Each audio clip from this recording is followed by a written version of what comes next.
Let us now look at the campus use case of per subnet NAT. So we have the same scenario as before, same addresses, same everything.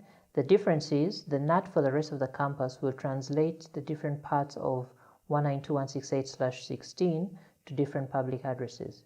This is useful, for example, for distinguishing internal sources based on their public IP addresses. For example, if you get a report that you have some virus or scanning or spam activity from one of your public addresses, you know which part of the campus to start looking at.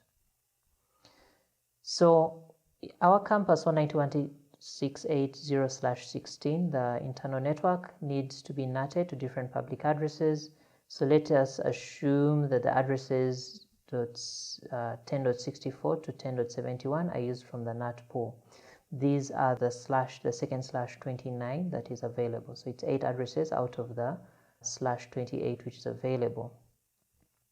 So what we've done is we've given an example of the different functions, and we've covered an example of how you could renumber your network depending on the different functions. So you have the different departments, and we have external addresses that we will assign to the different functions.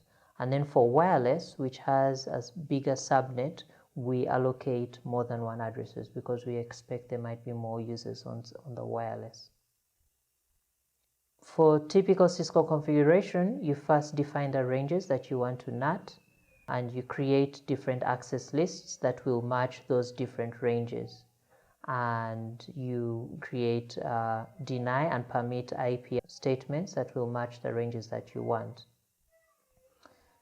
And this has the remaining ones, and the wireless one is at the bottom. So remember, these are wildcard masks. So the wildcard mask for the wireless is 00127 at the end. So you need an access list for each internally assigned address block. Next, you have to have the internal and external NAT interface definitions as the previous example, and also the timeouts if needed, same as the same example. Now you need to define separate address pools as shown in this example, a pool for each of these subnets. Remember, wireless is going to have a different start and stop address. The rest of them have the same start and stop address, which means there is just one address inside the pool.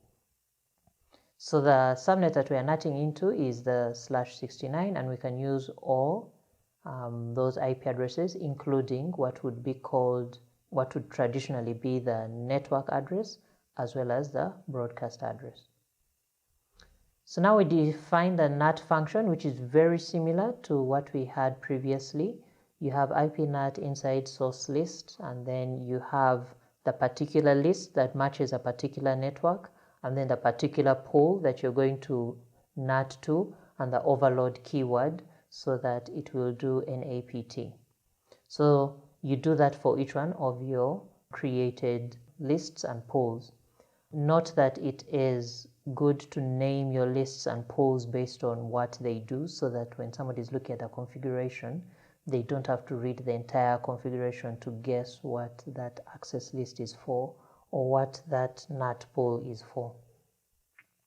So this example would show how a more sophisticated NAT strategy could be developed for the campus.